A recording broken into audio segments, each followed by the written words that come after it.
Ok, habíamos hablado del sistema de puesta a tierra. Ahora vamos a ver qué es eso del sistema puesto a tierra. Fíjense que las palabras o las frases se parecen mucho. Sistema de puesta a tierra y sistema puesto a tierra. El sistema puesto a tierra no es más que ese alambre neutro.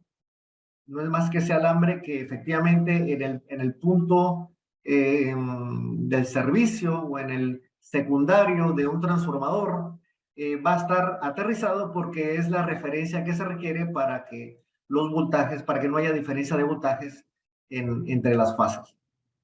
Entonces, es muy importante que ese neutro, que ese hilo que está en los sistemas estrella, pero no solamente los sistemas estrella, sino también los sistemas delta, porque hay sistemas delta que también tienen neutro, como los center tap, para crear voltajes medios, puntos medios, tienen que estar aterrizados y tienen que tener lo que se llama un camino de muy, muy baja impedancia, normalmente de muy baja impedancia.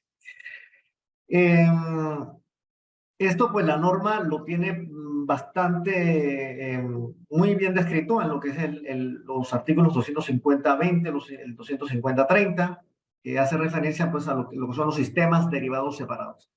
¿Qué es un sistema derivado separado? Bueno, es todo aquel sistema que él genera su propio neutro a partir, por ejemplo, de un secundario en un transformador o, por ejemplo, un generador eléctrico. Un generador eléctrico, bajo ciertas circunstancias, también puede ser un generador del neutro.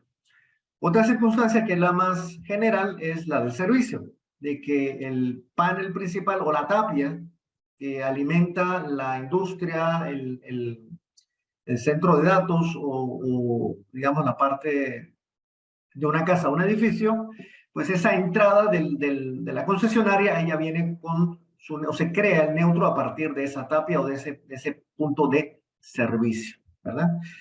Siempre, pues, el sistema puesto a tierra es el neutro y está referenciado. Siempre unido a tierra en un punto específico, no en cualquiera. Una vez que nosotros hacemos la unión en un transformador, aguas abajo en todos los paneles, no se vuelve a hacer esta unión neutro a tierra porque sería incorrecto, ¿verdad? Bueno, aquí tenemos en esta gráfica los dos elementos en donde en el poste vamos a tener un system grounding, una conexión de grounding, que es la palabra inglesa para definir o para identificar lo que es la tierra, el sistema de puesta a tierra, ¿verdad? Ya a la derecha tenemos el System Grounded Building, que viene siendo el neutro o el sistema puesto a tierra, ¿verdad? Entonces, se diferencia lo que es el sistema de puesta a tierra, que es la tierra, ¿verdad? La tierra del sistema, con el sistema puesto a tierra, que no es más que ese neutro que va a ser, digamos, ese alambre por el cual van a retornar todas las corrientes, producto del desbalance de las cargas, de las corrientes en las cargas. Bien, hablando del sistema puesto a tierra, fuente polifásica estrella con alambre neutro, puesto a tierra, que es un neutro aterrizado. Fíjense que en este sistema, que es un sistema nominal 380 o 220, fase neutro, el punto central de ese transformador o de ese generador está aterrizado a tierra. Entonces, independientemente de la carga, siempre vamos a tener voltajes línea neutro de 220, ¿verdad? Porque tenemos sólidamente conectado el neutro a la Tierra y tenemos una sólida referencia.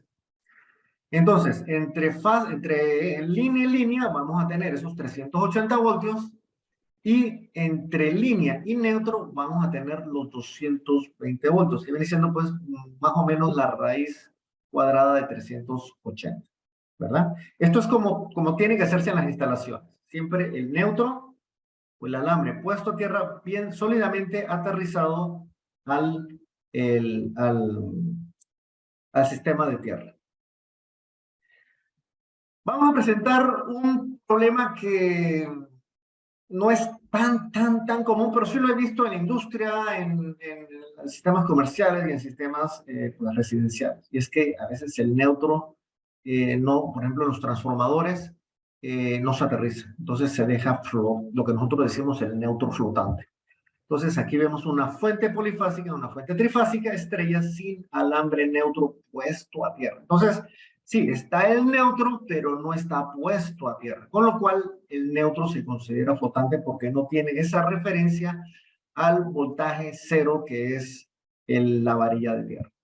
Entonces, si nosotros hacemos las mediciones línea a línea, siempre vamos a tener 380, 380 y 380.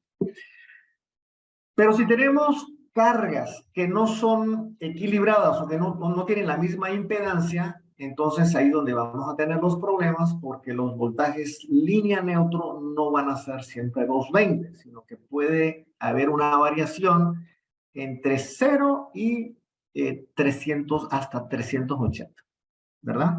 Y esto es muy peligroso, o sea, no tener un neutro correctamente aterrizado, lo que nos va a provocar es que va a haber unas fluctuaciones importantes en los sistemas, en las cargas monofásicas, ¿verdad?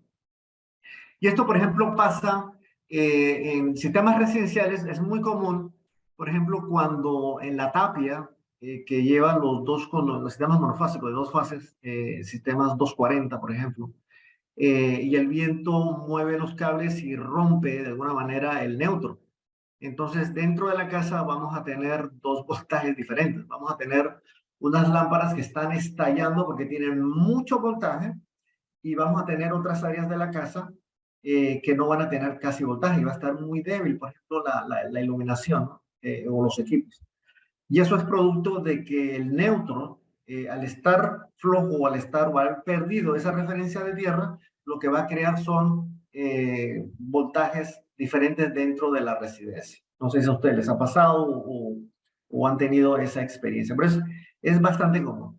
Y esto pasa, por ejemplo, en instalaciones, en edificios, en donde, digamos, el raíz del edificio, la columna del edificio, eléctricamente hablando, es 480, entonces hay unos transformadores 480, 208, y resulta que en el transformador en el secundario no aterrizaron el neutro, entonces hay problemas eléctricos dentro de las instalaciones.